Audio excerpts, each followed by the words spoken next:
Welcome to Byte-Sized Tech. We've got a special extended edition for you today, our Tech in 10 briefing, where we're going to hit all the biggest headlines of the week. There's a ton to get through, so let's just jump right in. So what's on the menu today? We are kicking things off with some juicy new gadgets in hardware on the horizon.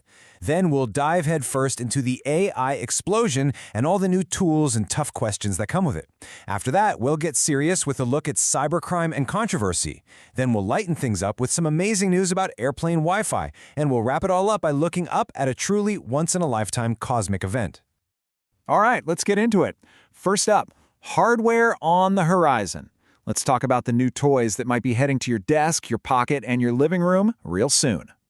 So this all kicked off with a super cryptic post from Apple's marketing chief, Greg Joswick. And that one little sentence has just sent the tech world into a total frenzy. The consensus? It's got to be a new 14-inch MacBook Pro, and it's likely going to be powered by the next generation M5 chip. And hey, it probably doesn't stop with the MacBook. The rumor mill is churning, and it sounds like this crazy powerful M5 chip could also pop up in a new iPad Pro and an updated Vision Pro headset. And for all you power users out there, get this. The even beefier M5 Pro and Max chips are supposedly on deck for 2026. So while Apple's all about that raw chip power, other companies are getting pretty clever with performance. Take this new rugged phone that's making a really bold claim. It all comes down to a neat little trick called virtual RAM. As you can see, it's basically where your phone borrows a chunk of its main storage and pretends it's extra RAM, which helps it juggle a bunch of background apps without slowing down. And that is exactly how the new Oscal Tank 1 phone is making headlines. It's advertising a massive 48 gigabytes of RAM. But here's the catch. It's not all physical. The phone really has 12 or 16 gigs of actual RAM, and then it uses that virtual memory trick to hit that huge number. It's a pretty smart way to boost multitasking without driving up the cost. Switching gears from your pocket to your living room, what's the latest on the next big console war? Well, according to industry insiders, it looks like Sony and Microsoft are in lockstep. The word on the street is that both companies are targeting 2027 for the launch of the PlayStation 6 and the next-gen Xbox. Now for our next section, and it's a big one, the AI explosion. I mean, it feels like you blink and there are 3 new powerful tools, a dozen new capabilities, and a whole host of really complicated new questions to deal with. First up, Google's trying to tackle something we all hate, scheduling meetings. You know that endless back-and-forth email chain? Well, a new Gemini feature in Gmail wants to kill that. You get a request, click a button, and boom, Gemini intelligently scans your calendar and suggests a few open slots. The other person just clicks one, and you're booked. For now, it's just for 2 people, but wow, what a potential time saver. The pace of new AI models is just relentless.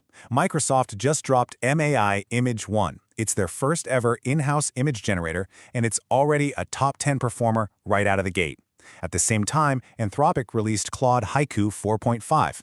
This one's a smaller, speedier model, but it punches way above its weight, giving you results like the big guys, but way faster and for a lot less money. So with all these incredible tools, what are people actually making? Well, a new report looked at millions of prompts from Midjourney, and the results are, well, pretty fascinating. It turns out people are really leaning on what they know. Familiar styles from directors like Wes Anderson or iconic brands like Star Wars and even McDonald's.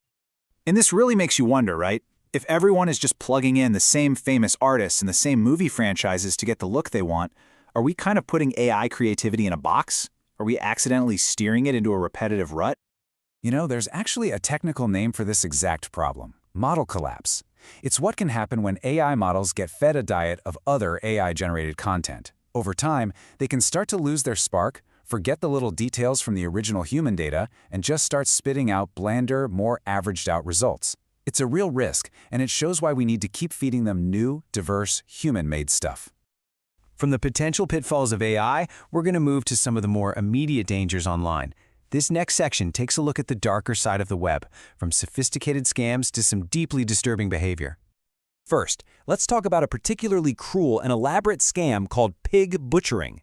It's a long con. The scammers spend weeks, even months, building what feels like a real relationship with someone. They gain their complete trust. That's the fattening the pig part. And then, once they're in, they convince them to invest their life savings into a completely fake crypto scheme. And the scale of these things is just mind-blowing. The Department of Justice recently seized $15 billion worth of Bitcoin from just one scam ring based in Cambodia. And the indictment revealed a horrifying operation using forced labor and a phone farm of over 76,000 fake social media accounts to deceive people all over the world. And now to a story about extremism online. A recent investigation by Politico uncovered over 2,900 pages of private Telegram chats between young Republican leaders. The report details thousands of instances of racist, anti-Semitic, and violent messages, including shocking phrases like, "I love Hitler." In response, some of the leaders implicated have called the leaks a character assassination, while others in the party have denounced the chats.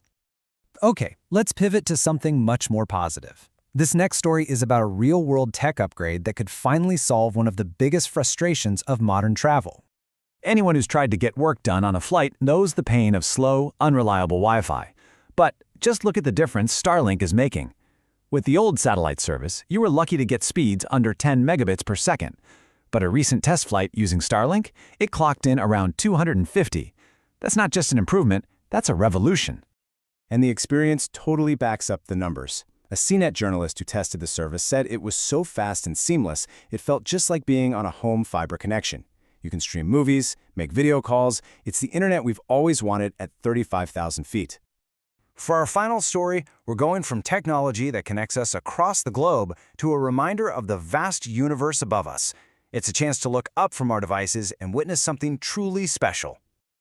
This month, a pair of once-in-a-lifetime comets are gracing our skies. You might want to mark your calendars. Comet Swan will be at its brightest around October 20th, with Comet Lemon making its closest approach the very next day.